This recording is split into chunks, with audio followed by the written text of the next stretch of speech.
Man purchased a 50-cent stone mansion. His dog uncovered a secret that shocked everyone. The wind pushed through the trees like an old breath when Jake Porter turned off the gravel road and stopped in front of the mansion. The sign on the gate had long since faded, but the letters carved into the stone still whispered something once proud. Hawthorne Estate. 50 cents. That was the price he paid for this hulk of stone and memory. He had seen men traded for less. Ranger jumped out of the truck first. The German shepherd landed soft, tail low, nose working the air in quick, nervous bursts. He moved ahead, then stopped halfway up the front steps. His ears pricked forward, then back. His body stiffened. "What is it, boy?" Jake asked quietly. His voice carried the rasp of sand and smoke, a man used to talking to someone who didn't answer. Ranger didn't bark. He just stared at the door. The house loomed, grey stone streaked with moss, its windows sealed like eyes that refused to open.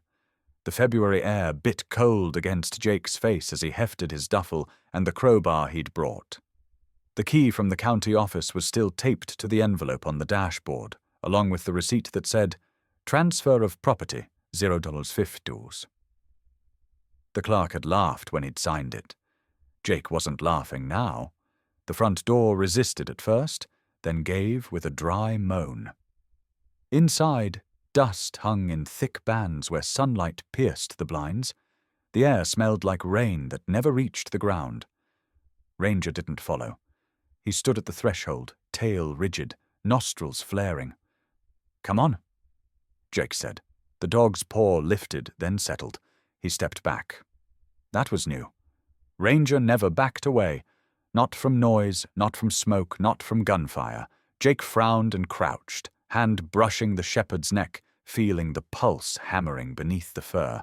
The dog's eyes didn't move from the hallway. Something was wrong. Jake set his gear inside and reached for the flashlight hanging from his belt. The beam swept across the foyer, tracing pale walls and a staircase curving upward like a rib cage. Cobwebs, dust, a toppled chair. The place was dead quiet. Too quiet. He walked deeper in. Each step on the wood echoed back at him like a whisper. The house hadn't been lived in for decades, but there was a faint scent of polish, of soap. It wasn't rot he smelled. It was interruption. Someone had cared for this place once, then suddenly stopped. Behind him, Ranger whined low. Jake turned just in time to see the shepherd's body tense. His gaze locked on the far wall at the end of the corridor, a plain stretch of plaster. The dog's tail lowered, his muscles tightened. Then a single growl rumbled up, deep and certain. Jake followed the line of his eyes. The wall looked ordinary, pale and cracked. He walked closer, pressed his palm against it. Solid, cold. But the air was different here, cooler. He rapped his knuckles against the plaster. The echo came, back hollow. "Jesus," he murmured. Ranger scratched once at the baseboard, claws clicking fast, urgent. Dust flaked off under his paws. Jake dropped to his knees, brushing the edge of the molding. The paint was thinner in one spot, smoother. He pressed. The wall gave a little.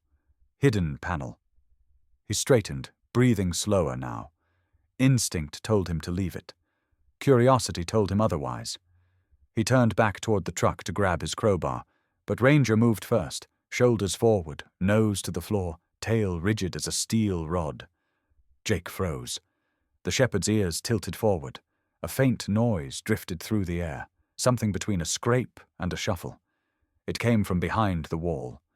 Jake's chest tightened. "Rats," he whispered, though he already knew better. The sound came again, softer now, a click, like metal on metal. Ranger's growl deepened. Jake raised the flashlight and swept it across the baseboards. Nothing. He crouched, pressed his ear to the plaster. Silence. Then, barely audible, a single tap from the other side. Human. He jerked back, breath catching. Ranger barked once, sharp, commanding. The sound exploded in the quiet like a gunshot. Dust showered from the ceiling. Jake stood fast, hand gripping the crowbar like a rifle. "Who's there?" Nothing. He stepped back, forcing a laugh under his breath. "Probably just the house settling," he muttered, but his voice sounded weak even to him. He pried at the wall anyway. The wood creaked, then cracked open an inch. Cold air rolled out, dry and stale. The flashlight beam caught something glinting inside. Metal shelving, paper, a wooden desk. A small room hidden clean behind the wall. Ranger pressed forward, nose twitching. Jake hesitated. The dog's hackles were raised now, but his eyes were fixed, not afraid. Focused. It was the same look Jake had seen in the desert when Ranger found an IED under the sand. The same look before the explosion that almost killed them both. He exhaled slowly. "All right, partner," he whispered. "We check it once, then we're done."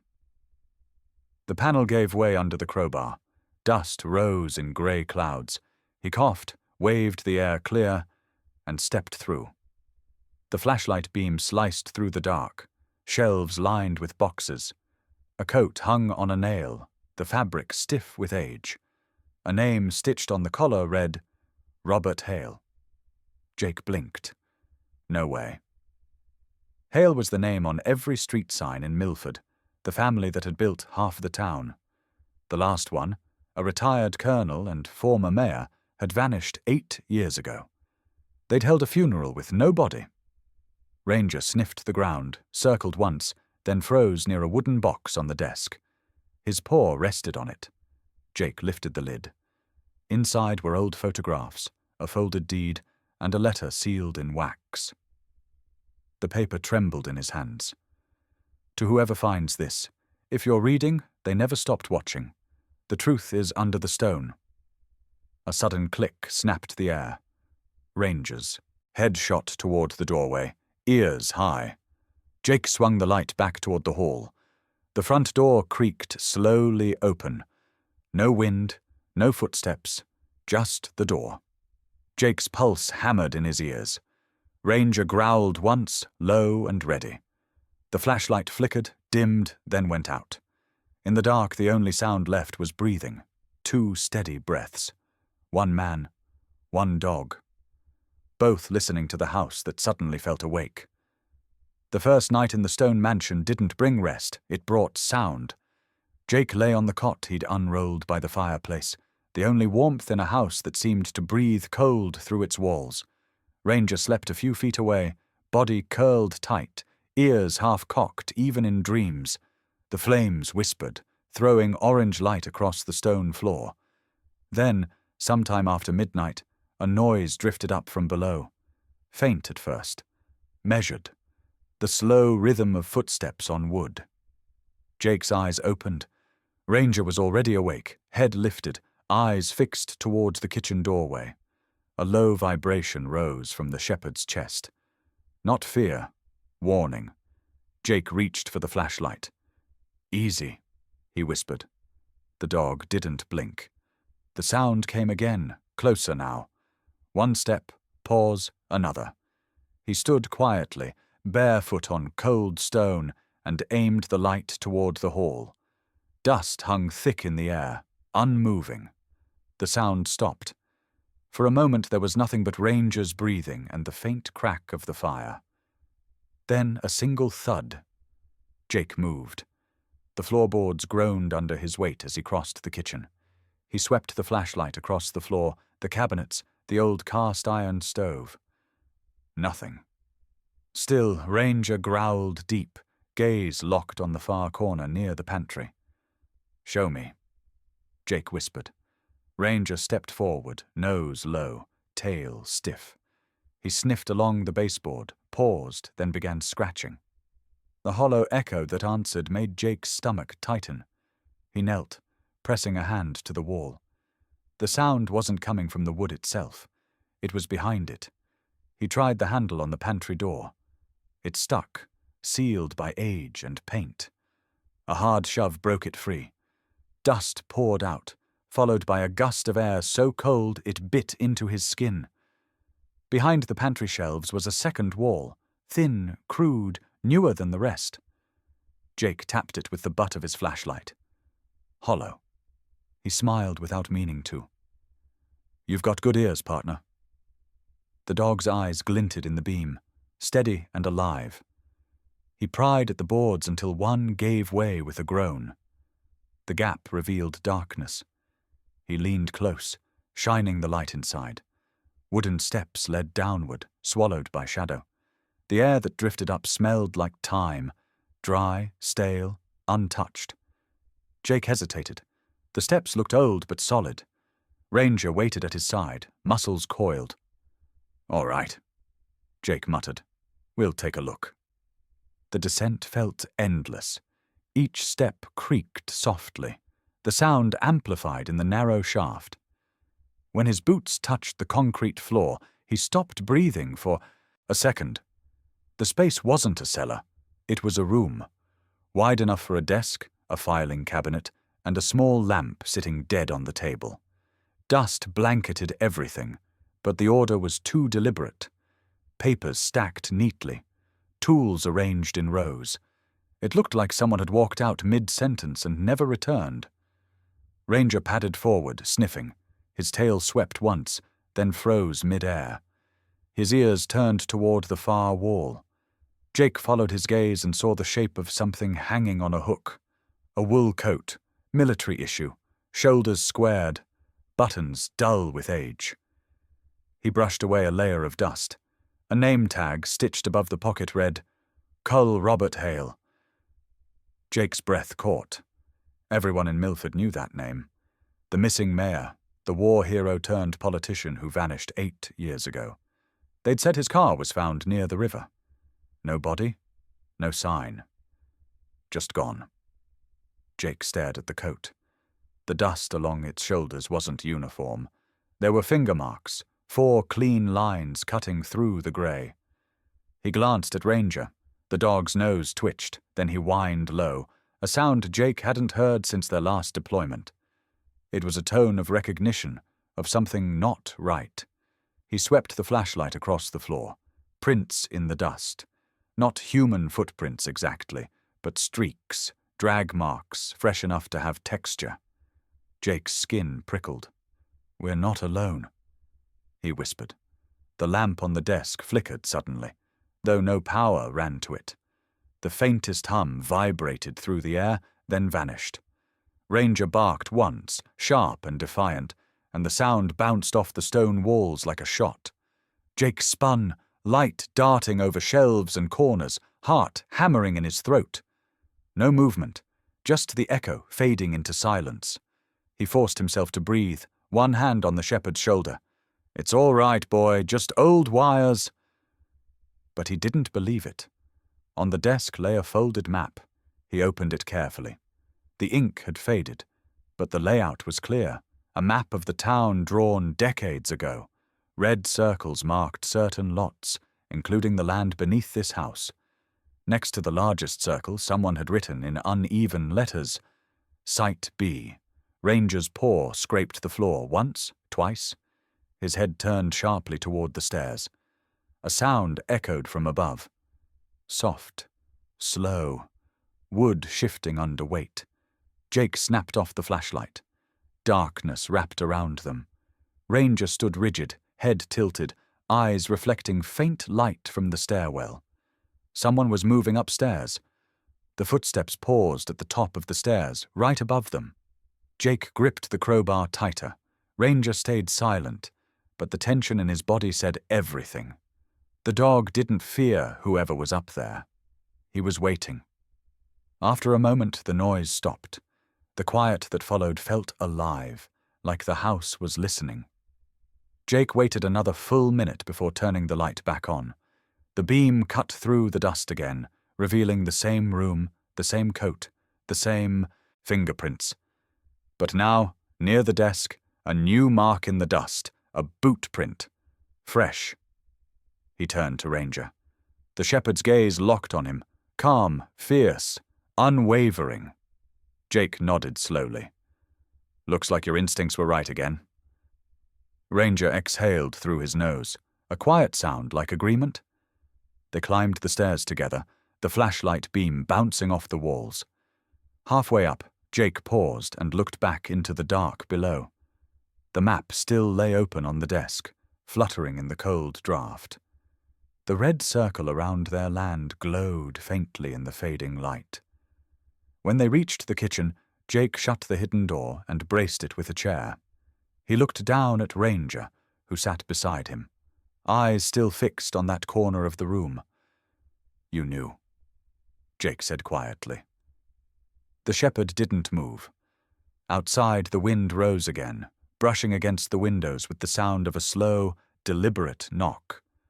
The next morning, Jake woke to the smell of damp stone and the faint sound of Ranger pacing near the door. The shepherd was restless, nose to the crack beneath the threshold, tail rigid. Jake poured coffee into a metal mug, still half expecting to see footprints in the dust from the night before. There were none, but the chair he had wedged under the pantry handle had been nudged an inch. He stared at it for a long time. Then he said quietly, "You felt it too, didn't you?" Ranger's ears flicked, but he didn't look away from the door. By noon, Jake decided to head into town. He needed supplies, batteries, maybe answers. The main street of Milford looked frozen in another decade. Old brick buildings, a faded diner sign, a grocery with its bell broken above the door. Inside, the smell of coffee and mothballs hung thick. The woman behind the counter looked up when he entered. Grey hair pulled into a bun, hands wiping the same spot on the counter over and over. Her name tag read, Martha Quinn. "Morning," Jake said. "You've lived here long?" "All my life," she replied. Her eyes narrowed when she noticed the dirt on his boots. "You're not from around here." "Bought that old stone house up on Briar Hill," Jake said, reaching for a can of soup. The sound of the word house seemed to hollow out the room. Martha's hand stopped mid-wipe. "The stone house? That's the one." She stared at him, the color draining from her face. "Son, that place was meant to stay empty. You'd best leave it be." Jake forced a smile. "I've seen worse." She leaned closer, her voice dropping to a whisper. "No, you haven't. That house doesn't keep tenants. It swallows them, just like it swallowed Hale and the rest of them." "The rest of who?" But she only shook her head, muttering something about the river and the quarry and sins buried too deep. Ranger barked once outside, sharp and impatient, as if to pull Jake out of the conversation. When he returned to the truck, he glanced at the mirror. Martha Quinn was still watching through the window. Back at the mansion, the air felt heavier. The kitchen smelled of turned soil. Ranger ran straight to the corner near the pantry, pawing at the baseboard again. Jake dropped the groceries on the counter and followed. "Show me, partner." Ranger's claws clicked against the floor, then he started to dig. Not frantic, but focused. The sound of his breathing filled the silence. Dust and splinters scattered until his paw hit something metallic. A hollow thud.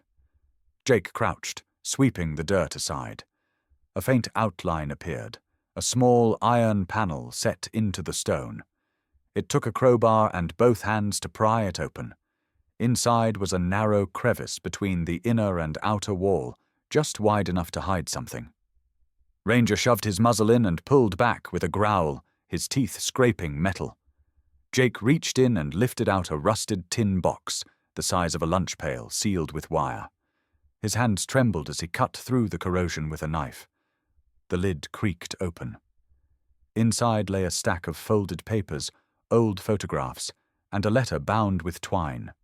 The first photo was of men standing in front of the same mansion, back when the roof still shone and the flagpole stood straight. He recognized the face in the center immediately. Colonel Robert Hale. Next to him stood another man, narrow face, tired eyes, same jawline Jake saw every morning in the mirror. He turned the picture over. The handwriting on the back read, Robert Hale and Miles Porter, 1959, Township Survey Project. Jake's pulse thudded. His grandfather. He'd been told Miles Porter died in a factory accident before Jake was born. He'd never been told he worked here. He untied the letter. The paper was brittle, the ink smudged, but the words were still legible. If you find this, don't trust the council. They buried more than money. They buried the men who tried to stop them. They buried me. The proof is under the stone. No signature, just a symbol drawn in pencil, a triangle with 3 dots inside. Jake remembered seeing that symbol carved into the gatepost outside. He set the papers down and leaned back against the counter, the weight of the air pressing on his chest. Ranger paced beside him, eyes darting toward the dark corner beneath the stairs. Under the stone, Jake whispered. He looked at the old map he'd unfolded the night before. Site B. The circle sat right where the house now stood. Ranger barked again, sharp and short. His ears pointed toward the basement door. Jake grabbed the flashlight. All right, show me. They descended the stairs together. The smell of dust was thicker now, the air colder. When the beam hit the far wall, Jake saw it immediately. Tiny cracks spidering along the base, and one stone slightly lifted, as if pried loose before. He crouched, fingers brushing the edges. The mortar had been scraped recently. He chipped at it with a screwdriver until the stone loosened and fell forward with a dull thud. Behind it, the hollow space continued. A small cavity filled with paper bundles, old film canisters, and what looked like another map. He reached in carefully and pulled one out. The label on the canister read, Quarry Project Footage. Restricted. He stared at it, heart pounding. Suddenly, Ranger's growl filled the room. Deep, rumbling, steady. The kind of sound that meant threat. Jake spun toward the stairs. The flashlight beam caught something, a shadow sliding across the kitchen floor above, blocking the light for half a second. Then it was gone. He held his breath. Someone's up there, he mouthed. Ranger stayed silent now, muscles tight.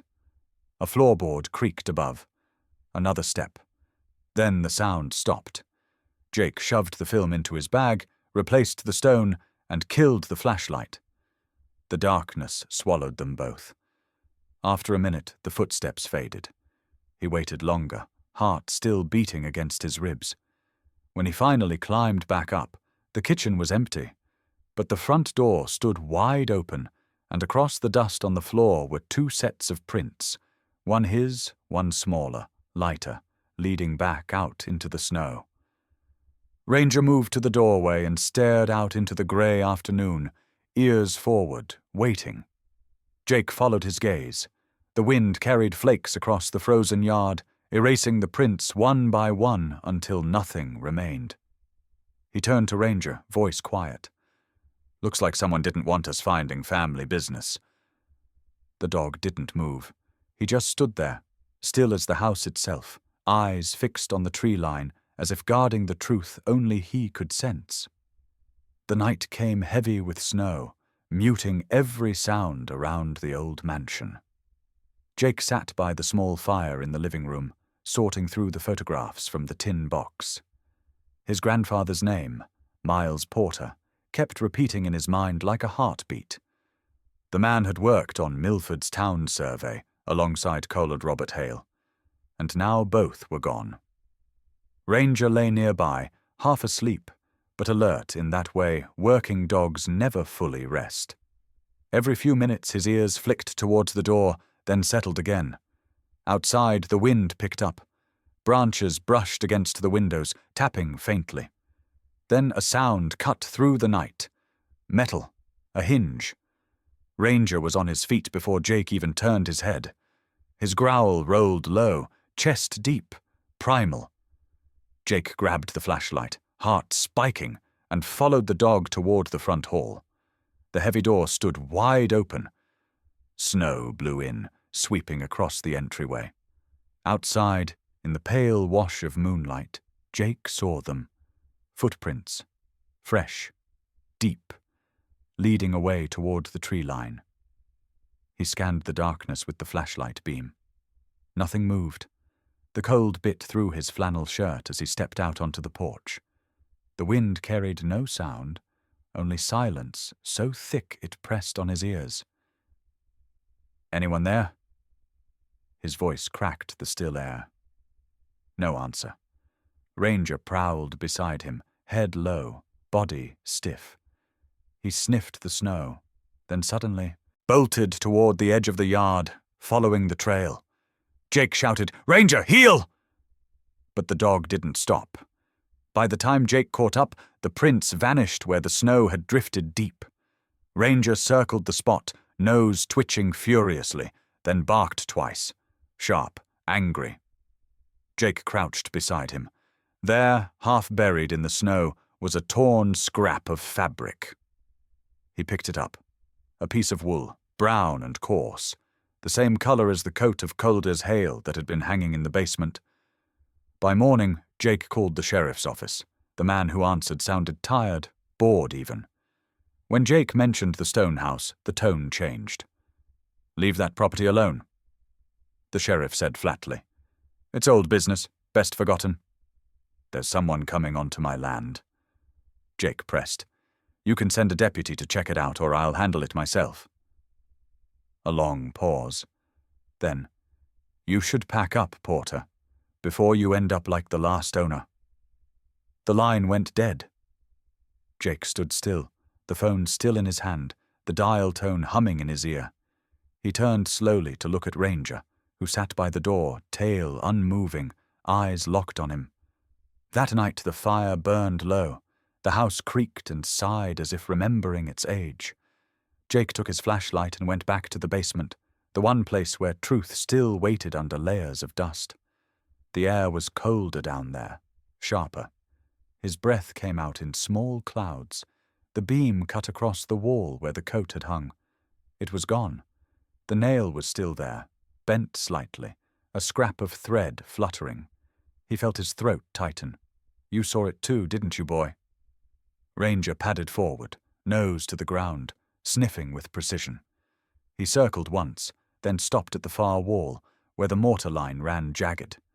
His paw pressed to a small crack that hadn't been there before. Jake crouched. The stone looked slightly different, fresher, like someone had tried to pry it open recently. He ran a finger along the edge. Bits of grey dust clung to his skin. Someone had been here. After him. He stood and swept the flashlight slowly around the room. One of the drawers in the desk had been pulled halfway open. The papers inside shifted slightly in the draft. Jake opened it all the way. The map of Milford was gone. The letter with his grandfather's name. Gone, too. Only one sheet remained, pressed flat under a glass weight. A single phrase scrawled in unfamiliar handwriting. "You're digging in the wrong place." Ranger growled, a sound that felt almost human, anger restrained by discipline. Jake's pulse thudded in his ears. He moved to the stairwell, listening. The old house above was silent. But silence in this place meant nothing. He climbed halfway up, paused, and turned off the flashlight. The dark swallowed everything. He waited. Then, faintly, came the sound of wood flexing under weight. Not wind this time. A deliberate step. Jake slipped the safety off the revolver he'd kept since Afghanistan. He motioned to Ranger, who instantly dropped low, eyes bright in the dim light leaking through the floorboards. Another creak. Then a door slammed upstairs. Jake moved fast, Ranger at his heel. They reached the living room just as a shape flickered across the window, a silhouette against the snow. By the time Jake yanked the door open, the yard was empty again. He scanned the trees, but the storm had covered everything. No tracks this time. Just that heavy quiet again, the kind that pressed against the skin. He closed the door slowly, locking each bolt. Back in the basement, he found the courage to check one more thing. He pried at the new crack in the wall until a sliver of stone broke off. Behind it, the cavity extended deeper than he thought, almost like a tunnel. The air that rushed out smelled faintly of iron. Ranger leaned in, sniffing. Then he pulled back sharply and barked once, high and urgent. Jake shone the light into the gap.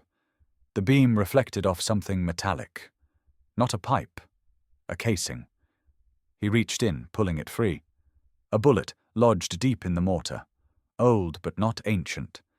He turned it in his palm. The shell still gleamed. "Looks like this house really did bury its secrets," he murmured. Ranger stared at him, eyes fierce in the lamplight, as if to say the danger wasn't buried, it was awake. Jake set the bullet on the table beside the missing coat's empty nail. Outside, the wind moaned against the shutters again, but now it sounded different, less like the weather, more like a warning, the kind that says someone is still out there, still watching, and that the war Jake thought he'd left behind had just found a new battlefield. The days blurred into each other after that night. Snow fell heavier, muting the world outside. Inside the house, Jake barely slept. Every time he closed his eyes, the same dreams returned. Gunfire, sand, the sound of Ranger barking in the desert before the blast. When he woke, his hands trembled, reaching for a rifle that wasn't there. Ranger stayed close, never straying from the front door. He'd sit there for hours, eyes fixed on the yard, every muscle coiled. It was as if he knew something was waiting out there, something patient. Jake thought about leaving. He packed once, throwing clothes and files into a duffel. But when he opened the door, Ranger wouldn't move. The shepherd blocked the way, a silent wall of loyalty. "Move, buddy," Jake said quietly. Ranger didn't blink. Jake sighed, set the bag down, and rubbed his temples. "Fine, we stay." The next morning, a knock broke the silence. Ranger barked, sharp and low. Jake opened the door to a young woman standing in the snow, breath visible in the cold. She held a notebook under one arm, a press badge clipped to her coat. "Mr. Porter, my name's Elise Monroe," she said. "I'm a journalist with the Burlington Tribune. I heard you bought the old Hale property." Jake hesitated. "You came all the way here to write about a 50-cent house?" "I came because people who look into this place tend to disappear," she said simply. Ranger growled, his gaze never leaving her. She crouched slightly, hand extended. "He's beautiful," she said. "Is he friendly?" "Depends on who you ask." After a moment, Ranger sniffed her glove and stepped back. Approval, or at least tolerance. Inside, Jake poured her coffee while she scanned the room. Her eyes landed on the open files spread across the table. Maps, photographs, the letter from the tin box. "You found Hale's notes," she said softly. "I've been chasing those for a year." Jake looked at her sharply. "How do you know about them?"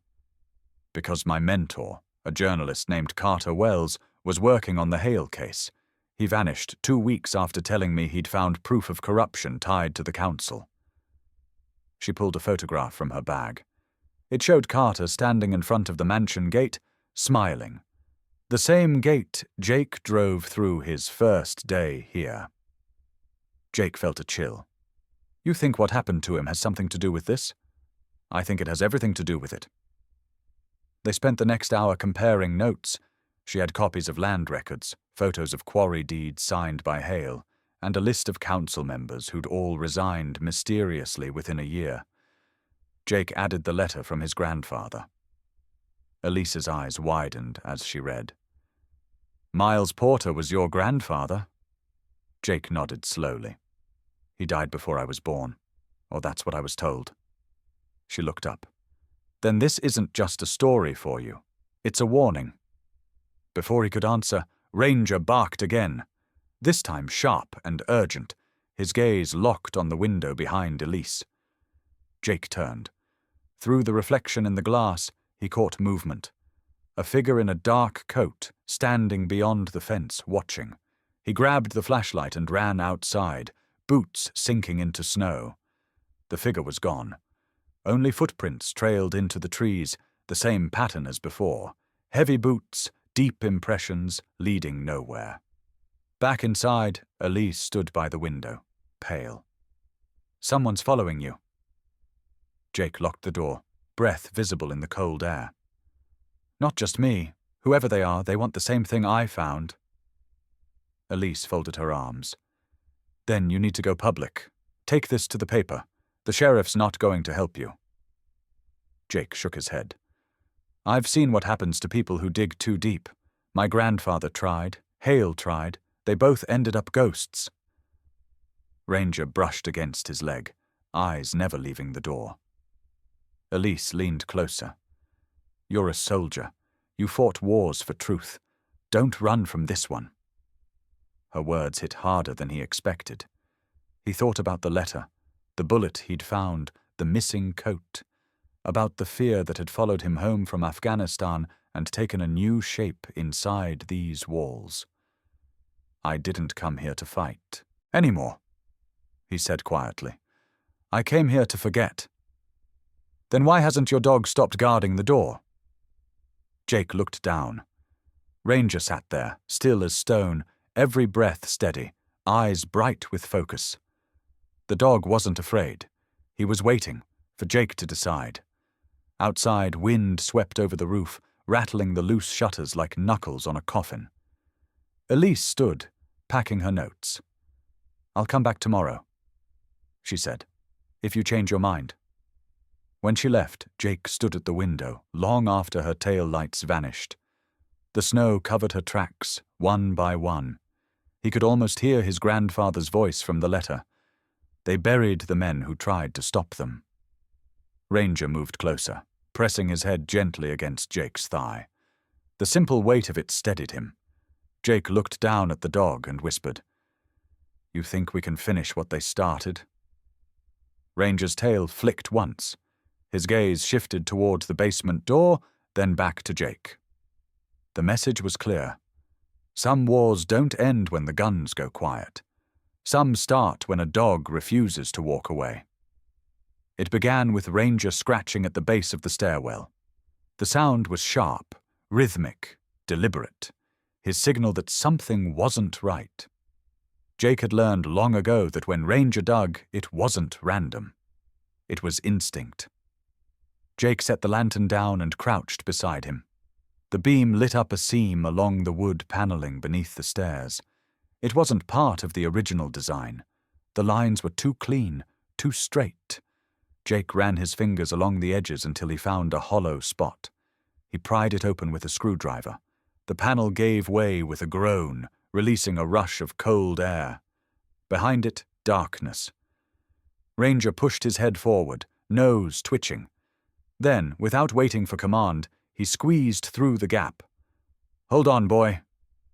Jake widened the opening, flashlight sweeping ahead. It revealed a narrow corridor of concrete and stone. The smell of mildew and oil filled the air. He followed the sound of Ranger's claws clicking on the floor, echoing like clockwork. At the end of the passage stood a heavy metal door, bolted shut from the outside. Jake forced it open, the hinges shrieking. The room inside was smaller than he expected, windowless, lined with steel filing cabinets. A single bulb dangled from the ceiling, still faintly glowing as if someone had left in a hurry. Ranger sniffed the corners, tail low but steady. Jake moved toward the desk in the center, brushing dust off a pile of folders stamped Township Development Project. He opened one. Inside were ledger sheets, maps of the quarry, and bank receipts, millions in transfers between the Milford Council and a company called Hale and Associates Mining. But the records went further. Under each purchase order, a list of names appeared, mostly veterans and widows, next to their land deeds marked seized. Jake's stomach twisted. They'd been taking land from the people who'd fought for this country.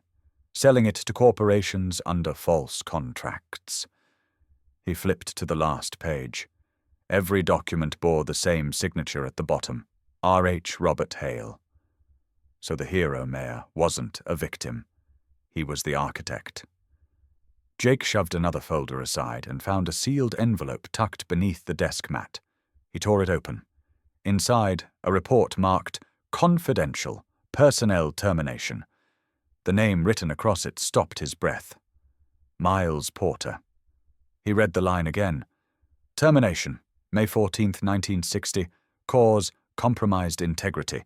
Action, silenced. The word hit him like a gunshot. Silenced. His grandfather hadn't died in an accident. He'd been murdered, buried along with the truth. The flashlight trembled in his hand. He pressed his fingers to his forehead, trying to slow his breathing. Ranger's quiet whine broke the silence. The dog stood near the door, hackles raised, ears tilted upward. Jake listened. A faint sound drifted through the ceiling, a creak, then another. Footsteps. He turned off the light. The darkness felt alive. Ranger's head snapped toward the stairs, eyes glowing faintly in the dim. They weren't alone. Jake moved quickly, tucking the files into his bag. He slung the strap over his shoulder and reached under the desk for the weapon he'd brought from his truck, a battered M4 carbine he hadn't touched since Afghanistan. His hands knew the weight instantly. Ranger growled again, louder this time. Above them, the floorboards shifted. Then came a muffled thud, boots landing heavy. Jake's pulse quickened. Someone was inside the house. He whispered, "Stay low." Ranger flattened himself to the ground, muscles coiled, eyes locked on the stairwell. The first light flared outside the window, a pair of headlights cutting across the snow. A second beam followed, then a third. Trucks. Jake crawled to the corner, peering through a small crack between the boards. 3 men stood outside, dark shapes against the white field. One carried a rifle slung over his shoulder. Another raised a phone, the glow of its screen faint in the storm. The man in front pointed toward the house. Jake's gut twisted. "They found us!" Ranger shifted position, ready. A sound echoed from above, the front door crashing open. Boots stomped across the floorboards. Voices murmured low, professional. They weren't vandals. They were trained. Jake tightened his grip on the M4. The metal was cold, the kind of cold that brought him back to desert nights, waiting for contact. He turned to Ranger. The dog's body was still, but his eyes burned with focus. No fear, just readiness. The stairwell creaked. A flashlight beam swept across the upper floor, sliding down the walls, closer to the basement door. Jake whispered, "On me." Ranger moved to his side, a silent shadow. The basement door opened. Light spilled down the steps. Jake raised the rifle and waited until he saw the first silhouette appear in the frame. A man descended. Halfway before Jake shouted, "Don't move!" The intruder froze. For a moment, silence held everything. Then another voice from above called out, "We just want the files, Porter. You don't know what you're involved in." Jake steadied his aim. "I know exactly what I'm in. My grandfather's blood bought this secret. You won't take it again." The man shifted slightly, hand reaching for something. Ranger barked, one deep, thunderous sound that shook the walls. Jake fired a warning shot into the floor beside the stairs. The intruder fell back, shouting. Chaos erupted. The trucks outside roared to life, engines revving. Headlights swept across the windows. Shadows darted past. Jake grabbed the bag, slung it over his shoulder. "We move, Ranger!" The shepherd bounded ahead, leading him through the narrow hall toward the back of the basement. Jake felt along the wall until his fingers found the crack they'd discovered earlier. The tunnel. He shoved the loose stone aside. Cold air rushed in from the other side. Ranger slipped through first, turning back once, eyes gleaming like 2 embers in the dark. Behind them, heavy boots thundered down the stairs. Jake crawled into the tunnel and sealed the opening with the stone. The voices faded behind him, replaced by the sound of Ranger's breathing and the thrum of his own heartbeat. They crawled until the tunnel opened into an old drainage shaft behind the hill. Jake pushed through, gasping as the night hit him. Down below, the headlights still cut through the snow, sweeping across the mansion's facade. Men shouted orders. Ranger stood beside him, chest heaving, watching the scene unfold. Jake knelt, hand gripping the dog's collar. "You saved us again, partner." Ranger looked up, tongue barely out, tail still. The war was far from over, but in that moment Jake understood. He wasn't fighting it alone. Above them, the stone mansion glowed faintly under the storm's light, its secrets finally awake. And somewhere inside, the ghosts of Hale and Miles Porter were stirring. Snow clung to Jake's jacket as he stumbled through the drainage shaft, lungs burning from cold and smoke. The echo of voices faded behind him, swallowed by the night. Ahead, Ranger was already outside, chest heaving, his fur streaked with dust. The shepherd turned, eyes fixed on Jake, waiting for the next command. Jake crawled out and collapsed against the frozen ground. The storm howled above the trees, and through the white blur of wind he could still see the faint glow of headlights around the mansion. Men shouted orders, their beams slicing through the night. They'd escaped, but only just. Elise emerged moments later, coughing, clutching her bag to her chest. Her face was pale, streaked with grime, but her grip on the files was iron. "They'll search the tunnels," she said breathlessly. Jake nodded. "Not all of them.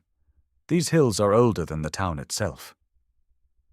He looked at Ranger, who stood between them and the mansion, tail low but steady, eyes scanning the darkness. The dog didn't shake, didn't flinch. He'd done this before, in deserts, in bombed-out villages. Survival was his second nature. They moved through the forest in silence, following the frozen creek bed until the mansion disappeared from view. When they reached the truck parked miles away, Jake exhaled for the first time. Elise climbed into the passenger seat, unzipping the bag. Inside were copies, hundreds of them. Before leaving the house, she had photographed every file, every document.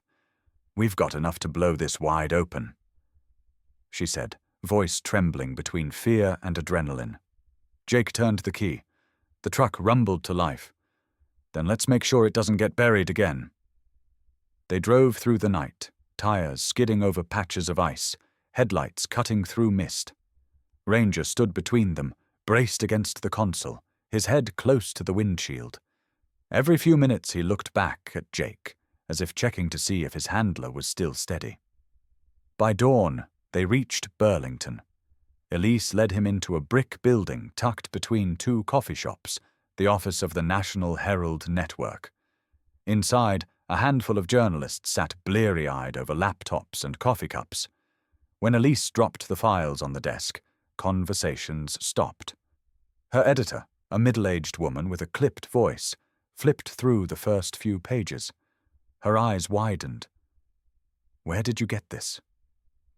Jake spoke quietly. "From under the house that killed my grandfather." Within hours, the newsroom transformed into a war zone of ringing phones and flashing screens. Reporters combed through records, verifying signatures, connecting names. Hale and Associates, the quarry contracts, the veterans' land seizures, everything tied back to Milford's leadership. At the corner of the room, Elise worked non-stop, typing as if every keystroke might save another ghost from the past. Ranger lay beside Jake's chair, head resting on his paws, eyes half closed but never sleeping. By afternoon, the story went live. The headline read, "Corruption, Disappearance, and the Stone Mansion Case." Jake stared at the screen. Underneath the bold letters was a photograph Elise had taken that morning. Ranger standing in front of the cracked stone house, snow swirling around him, the image caught mid-breath. The caption read, "The loyal soldier who guarded the truth." News spread fast. Television anchors called it one of the biggest local corruption scandals in Vermont's history. By nightfall, the state police had raided the Milford Council office. The current mayor, Robert Hale's grandson, was led away in handcuffs, his face pale against the flash of cameras. Jake watched it all unfold from a small diner off the interstate. Elise sat across from him, stirring her coffee. The TV above the counter replayed the arrest for the third time. "You did it," she said, softly. Jake shook his head. "No, he did." He looked down at Ranger, who lay under the booth, chin resting on his boot. Outside, traffic passed by in slow motion, the world moving on while his own had just come full circle. He thought of his grandfather, of all the names on those deeds, of every family forced off their land. The truth hadn't brought peace, but it had survived. Elise leaned back. "You could tell your story, Jake. People would listen. A veteran uncovering the corruption that took his family. There's power in that." Jake took a long sip of coffee before answering. "My story's done. Theirs is what matters now." He reached down, scratching behind Ranger's ear. The shepherd's tail thumped once, faintly. "You tired, buddy?" Ranger looked up, eyes the same deep brown that had steadied him through every war, every ghost. No words, no sound, just understanding. Jake smiled for the first time in weeks. "Yeah, me too." They left the diner as the evening settled, walking out into a sky washed pale by sunset. Somewhere behind them, Milford was unraveling. The lies buried in that mansion were finally seeing daylight. As Jake opened the truck door, Ranger hesitated, looking back toward the horizon where the mansion would be, a dark silhouette now fading into distance. Jake followed his gaze. "It's over," he said quietly. "You did your job." Ranger climbed into the passenger seat, but didn't lie down right away. He sat tall, eyes fixed ahead, as if still guarding something only he could sense. Jake started the engine. "You can rest, soldier." The shepherd finally curled up beside him, head resting on Jake's knee. Outside, the first snow of evening began to fall again. For the first time, it didn't feel cold. It felt like the world was starting over. And in that small truck cutting across a quiet Vermont road, a man and his dog carried not just survival, but the truth that refused to die. Spring came late to Milford that year. The snow melted in uneven patches across the hills, revealing the dark stone of the old mansion beneath. For months it had stood as a headline, a cautionary tale, and then, as news always does, it faded into the background. But for Jake Porter, it wasn't over. It had just changed shape. He stayed. The county had offered to buy back the property after the investigation, promising compensation and security. Jake refused. He didn't want money, and he didn't want peace that came from forgetting. He wanted the truth to have a home. So he rebuilt it. Each morning he worked his way through the house, one room at a time. He repaired broken windows, replaced floorboards, scrubbed the walls clean of mold and dust. The place that once echoed with fear now smelled faintly of pine soap and fresh lumber.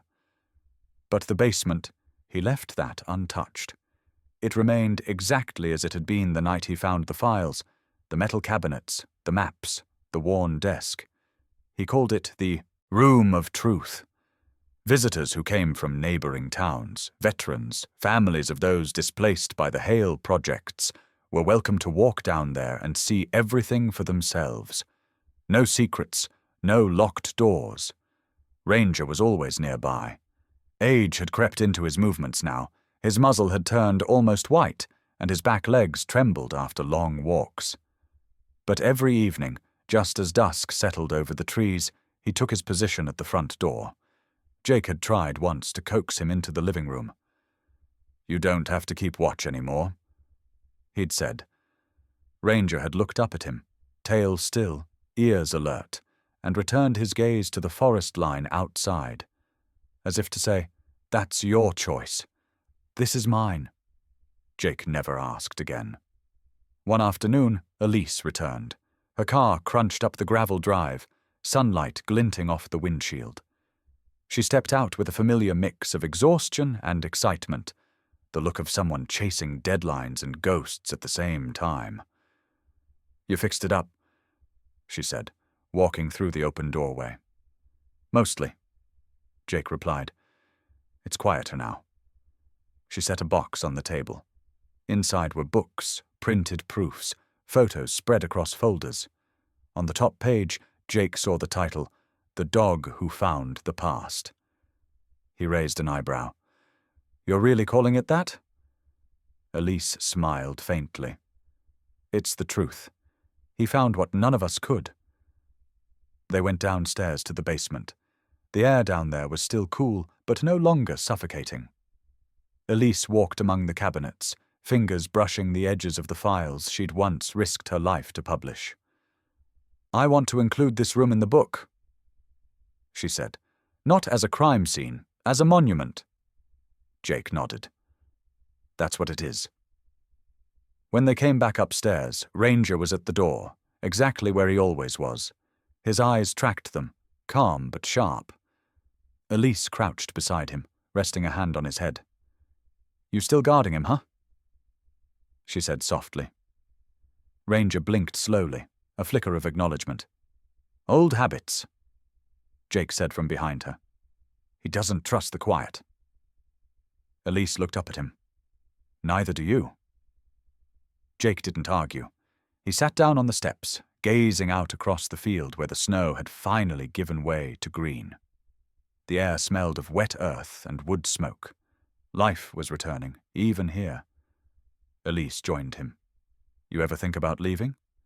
"Every day," he said. "But then he sits there by that door, and I realize I'm not done watching either." She nodded, then smiled. "Well, for what it's worth, the world's watching now.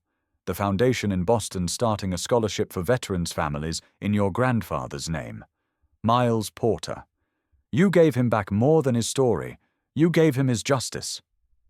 Jake looked down at the ground. "He earned it. I just carried the file." Ranger stirred, ears twitching at the sound of wind sweeping through the trees. His body stiffened for a moment, muscles still remembering every sound that had ever meant danger. Then, satisfied, he exhaled and lowered his head to his paws. "Even now," Elise said softly, "he's still on duty." Jake smiled. He doesn't know any other way. They stayed there as the sky deepened to amber. The mansion cast long shadows across the yard, and the woods beyond whispered with the first breath of evening. When Elise left, Jake stood at the gate, watching her car fade down the road. The wind carried the distant hum of tires, then nothing, just quiet. He walked back to the house, his boots crunching on gravel. Ranger was still at the doorway, eyes half closed but alert. Jake crouched beside him, running a hand through the old dog's fur. "We did it, partner," he said. "You kept your promise." Ranger looked up, and for a moment his eyes caught the light, still the same warm, unwavering brown as the day Jake first met him. Inside, the fire crackled. Outside, the forest held its silence. For the first time since buying that 50-cent mansion, Jake realized the house no longer felt haunted. It felt alive. And though Ranger's steps had slowed, though the weight of years was settling into his bones, he remained where he'd always been, between the world of danger and the world of peace, watching, guarding, until the truth no longer needed protecting. A year later, the stone mansion no longer looked abandoned. Its grey walls, once streaked with moss and soot, now gleamed faintly under the Vermont sun. The townspeople had stopped calling it the haunted house on Ridge Hill. They called it the Porter Archive. The transformation began quietly.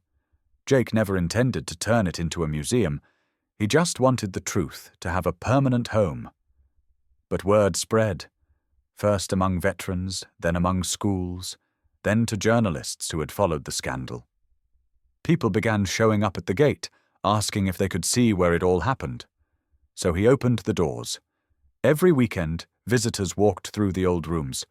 Jake guided them down into the basement, the same place where he and Ranger had once crawled through dust and fear. Now it was lined with glass cases and framed documents, photographs of the land deeds, Hale's confession papers, letters from families who had lost everything and were now reclaiming their names. And in the center of the room stood a bronze plaque that read, "Dedicated to those who guarded the truth, and to one who never stopped guarding." Ranger lay beneath it most days. He had grown slower, grayer, and his breathing came heavy in the evenings, but his eyes still carried that sharp focus, the gaze of a soldier who knew his post wasn't finished. When children visited, he would lift his head, tail wagging once or twice, patient as they knelt to touch him. They always asked the same question, "Is he the dog from the story?" Jake would smile. He's the one who wrote it. Behind the house, the field had become a small memorial garden. The fence was made from old quarry stone, the same kind Hale's company had once stolen from the town. Now it framed a place of peace. Veterans came there to sit in silence. Sometimes they spoke to Jake about their battles, sometimes about ghosts that didn't wear uniforms. He understood both. It was in that same garden that Jake decided to start something new, the Ranger Foundation. The idea came one night when Ranger woke from a nightmare, panting, paws twitching against the floorboards. Jake had seen that same reaction in his own sleep, the invisible fight that never ended. He realized there were others like them, men and dogs, who came home but never really found peace. Within months, donations poured in. Elise helped organize the paperwork and media coverage. The foundation's mission was simple: to rescue retired military dogs, reunite them with veterans, and fund therapy programs for those living with PTSD. Ranger became the face of it. His photograph, stoic, eyes forward, hung on every brochure, every website, every station wagon sticker that read, "Still Guarding." The opening ceremony drew hundreds. Jake stood by the podium, uncomfortable in his suit, one hand resting on Ranger's back. Cameras flashed, veterans saluted, and children held small flags. When he spoke, his voice was low but steady. "This place was built on silence," he said. "But silence kills truth. So we're building something different, a place where loyalty outlives fear." Applause rippled through the crowd. Later that year, Elise's book was published, The Dog Who Found the Past. It became a national bestseller. She toured across the country, telling audiences about the night in the mansion, about corruption, about redemption. But every story came back to Ranger. At one signing event in Boston, she stood before a packed bookstore, sunlight spilling through tall windows. Reporters asked her why she chose that title. She paused, glancing down at the photo on the book's cover.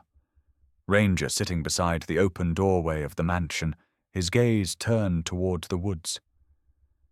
"It wasn't the man who found the truth," she said softly into the microphone. "It was the dog who refused to forget." The room went silent, then erupted in applause. Back in Milford, Jake watched the interview replay on a small TV in the kitchen. Ranger lay by the fireplace, chin resting on his paws. Jake turned the volume down and smiled. "She got it right, huh?" Ranger's tail moved faintly against the floor, just once, enough to count as agreement. Outside, evening settled over the hills, painting the mansion in gold and shadow. The wind moved through the trees, carrying the faint hum of the town that had once turned its back on truth.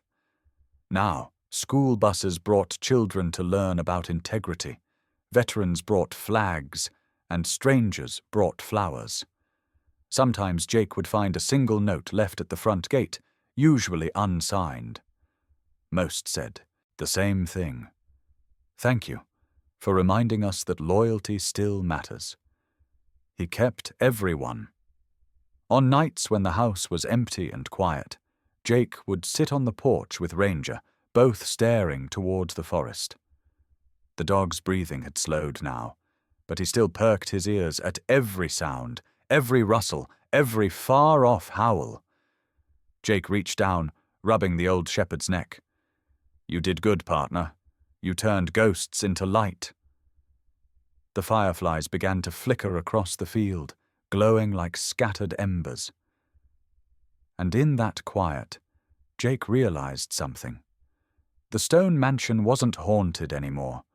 It was alive, because a soldier and his dog refused to forget. Winter had returned to Milford, soft and quiet, blanketing the hills in white. The old stone mansion stood calm against the snow, smoke curling from its chimney like breath from a sleeping giant. On the porch, a German shepherd lay stretched out on a wool blanket, his muzzle grey, his eyes cloudy, yet still alert. Ranger was old now, but his head remained lifted, always facing the woods. Jake Porter stepped outside, coffee steaming in his hands. He moved slower these days, the limp in his leg more pronounced when the cold set in. But every morning he found Ranger in that same spot, watching, listening, guarding. Still at your post, huh? Jake said softly, lowering himself beside him. Ranger didn't move, but his tail brushed the boards once, a quiet answer. It had been nearly 2 years since the truth about the Hale files shook the town. The Porter archive had grown into something much larger than Jake had ever imagined. Veterans' names etched into brass plates now covered the inner walls. Visitors from across the state came every week, drawn by the story of the soldier and the dog who unearthed the past. Today, a yellow school bus pulled up the hill, tires crunching on the frozen gravel. Jake heard the laughter of children before he saw them, a small group wrapped in bright scarves, clutching notebooks and cameras. Their teacher, a woman in her 40s, waved. Mr. Porter, we're from Milford Elementary. We're here for the interview. Jake smiled faintly. Come on up. Ranger's the real star, anyway. The kids hurried to the porch, their breath puffing white in the cold. One boy, missing his front teeth, pointed at the old shepherd. Is that the real Ranger from the story? Jake looked down at his companion, who now raised his head just enough to meet their eyes. His fur shimmered faintly in the pale light, each breath visible in the frosty air. That's him, Jake said, the one who found the truth when no one else could. The cameraman, a teenager holding a tripod, set up in front of the porch. The teacher whispered something about a local history project called Heroes in Our Town. As the camera started recording, Jake folded his hands and spoke quietly, his voice steady and full of weight. When I bought this house, I thought I was buying silence. But Ranger here, he heard something different. He heard what the rest of us tried to forget. He paused, glancing at Ranger, who was staring out into the tree line as though still guarding secrets buried deep under the snow. He didn't bark for food, Jake continued, his breath hanging in the cold air. He barked for the truth. The words hung there, simple and final. Behind the camera, the students were silent for a moment. One of them whispered, "That's going in the documentary." Jake chuckled softly. "Make sure you spell his name right." They spent the rest of the morning filming around the house. The children petted Ranger carefully, whispering to him like he was something sacred. He let them, patient and gentle. When one girl dropped her mitten, Ranger nudged it back toward her paw with his nose, earning a burst of laughter. Inside, Jake showed them the room of truth. The files were preserved behind glass now, but he explained the story not like a museum guide, more like a man still amazed by what time could reveal. "Every paper here," he said, "isn't just a document, it's a voice that someone tried to bury." When the interview ended, the teacher thanked him. "You've given our students something real to believe in," she said. Jake smiled. "It wasn't me. It was him." Ranger gave a low, tired huff as if in agreement. As the bus drove off down the hill, the world fell quiet again. Snowflakes drifted lazily from the sky. Jake sat back on the porch steps, pulling his coat tighter. Ranger shifted closer to him, resting his head on Jake's boot. "You did good, boy," Jake whispered. "You always did." Ranger's breathing slowed, deep and calm. His ears twitched once more at the sound of wind passing through the trees, the same wind that had carried their story across the country. The sun began to sink behind the ridge, painting the snow in shades of gold and violet. Jake stayed there until the last light faded, listening to the distant echoes of the forest. And just as the darkness settled, a single bark rose, a low, steady sound carried on the cold air. The camera from the students' crew had been left running. It captured that final image. Ranger lying at his post, the white of the snow blending into his fur, eyes open, facing the woods. The footage would later close their short film, and when it aired online, millions of viewers watched the final frame linger. Jake's voice played over the last scene. He didn't bark for food, he barked for the truth. The screen faded to white, and in silence, a single line appeared. "What's your story with a loyal pet?" Snow fell softly across the screen, and the faint echo of a bark drifted through the wind one last time. Then, just before the video ended, a small tag appeared beneath the logo of the Ranger Foundation. Support German Shepherd rescue and veteran recovery programs. Subscribe to follow more real stories of loyalty, courage, and second chances.